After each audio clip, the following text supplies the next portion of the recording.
What it do, YouTube? Razor back with the Ultimate Quantanium Mining Guide Part 2. Today we're going to be going through some time-saving tips for you so that you can boost those profits per hour. Now, without further ado, let's go ahead and jump into it. I'm already on Lyria, so no, I'm not. I spent too long making the intro. So, like I said, I'm already on Lyria, and tip number 1 is scanning your boxes. The blue indicators that show a rock's location are scannable, and the information you get while scanning can tell you how many rocks are at the location. After you complete the scan, you'll see this signature pop up here. Every multiple of 5,000 is going to be one rock at the location. For example, if it only reads 5,000, then you know you only have one rock there. If the signature reads, let's say 20,000, then there should be 4 rocks, and so on. It is very helpful if, like me, you're trying to avoid those single rocks that aren't guaranteed Quantanium. You will be able to tell from fairly far away exactly how many rocks you have the potential to find there. I will say it's not 100% accurate every time, but it should help you find those clusters much easier. Unfortunately, each one of those locations only had 5,000 signature, and while that means I didn't find anything worth mining, scanning them saved me so much time by not having to check each one up close. Now, as we are flying around searching, I wanted to go over some quick general tips for searching faster. 1, go fast. This is something small that most people forget, but the more ground you cover, the more rocks you have the potential to find. I usually try to keep my speed around 400 velocity. Going that fast, you want to have as much control as possible. So my other suggestion is turn Vtol mode on.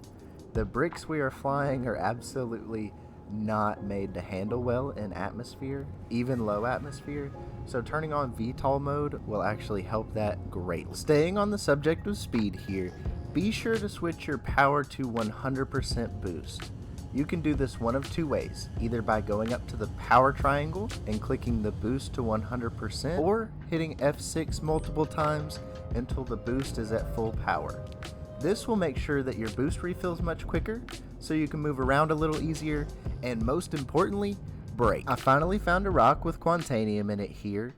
One thing you'll start to notice is the optimal zone is a fraction the size of non-Quantanium rocks, as you can see there. While this does make mining the rock harder in general, we can use this to our advantage to save a little time. It may not necessarily be important before you break the rock apart, but after cracking it open, you will be able to see if there is Quantanium in the smaller pieces before it finishes with the composition of the rock on the right. This is a great example here. As you can see, that optimal window is very small, so I know that there's Quantanium in this rock before it tells me. Alright, let's talk modules. First, be sure you have the ship and the modules that you are looking to use stored on the same station. Next, we'll go into our mobiGlas here. You're going to open up the vehicle loadout manager there, select your ship in the top right, then you'll go to utilities at the top, then you'll have these sub item slots here. That is where you're going to equip all of your modules. After you equip the ones you're looking for, go down to save changes and equip, and you're done. Another thing I highly recommend is mining with a friend around the same area. You want to be sure you have a good grasp of mining before doing this, as you could put your friends in danger, but this allows for many different benefits over solo mining. 1, if you come across a rock too big to mine alone, your friend can come over and help you really quick. 2, the more people you have looking for rocks increases your hit rate, making it much more likely that you'll find a good rock in half the time. And 3, it's just more fun. Mining can get pretty monotonous alone, so bring a friend along you like talking to. There's really nothing like finding a huge rock that you both can get excited about together. Now, I know what you're thinking. Razor, won't I have to share my profits then? Well, you can, but you don't have to. The best method I have found personally is to keep the rocks you find for yourself, even if the other person needs to come over to help. I find it usually balances out pretty well in the end, as they will probably need some help at some point as well, and there's no hard feelings or math involved once you get the rocks mined. That being said, especially if you're in the prospector, there will be times where there will still be some leftover Quantanium after you are full, and they can scoop it up so you won't have to feel bad about leaving any of those profits behind. and they also get a little payment for coming to assist. It's a win-win. One other quick way your friends can help you while mining is jumping a little closer to the station. If you aim at your party member instead of the station itself, it will jump you about 10 kilometers out instead of around 25, allowing you to store your ship much quicker. Now, this wouldn't be an ultimate guide if I didn't teach you how to sell also, but if you already know how to sell, go ahead and skip to the next part of the video using the timestamps below. Here we are at the refinery screen. If you have a completed work order, you will go down to select storage option. Your ship will need to be stored at the station you are currently at to select it. After selecting the ship you want to use, hit collect and then collect again. And there you will see it delivered to the desired ship.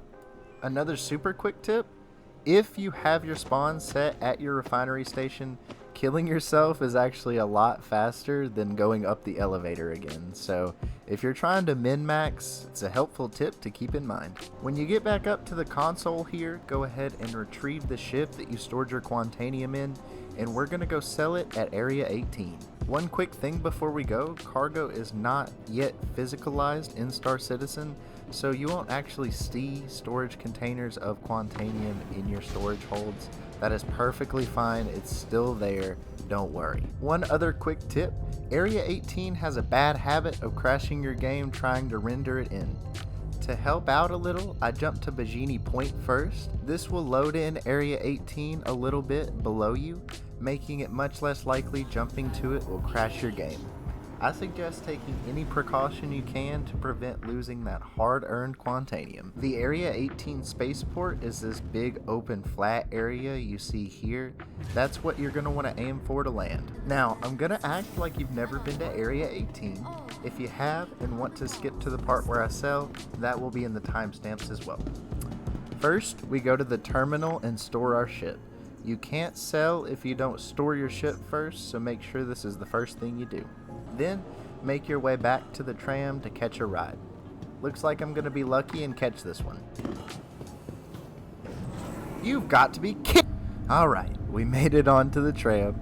Let's go ahead and catch a ride over to the other part of Area 18. Go ahead and exit the tram, go up the steps in ArcCorp Plaza, and you're going to be looking for the TDD. After you get up the steps, you're going to make a right and you can see the TDD there. Go ahead and enter, and that's where you're going to be selling your Quantanium. You will go to the terminals along the wall here, go to the sell option, and then you are going to select the ship that has your Quantanium in it. Click on Quantanium under the acceptable items there, and then click sell. You can select how much exactly you would like to sell, but let's be real, you're selling it all. After you click on got it, it will process your order, and then you'll see it in your wallet there. And from here, you can use that same method of killing yourself to get you back to your home station. Man, you gotta love that Backspace Express.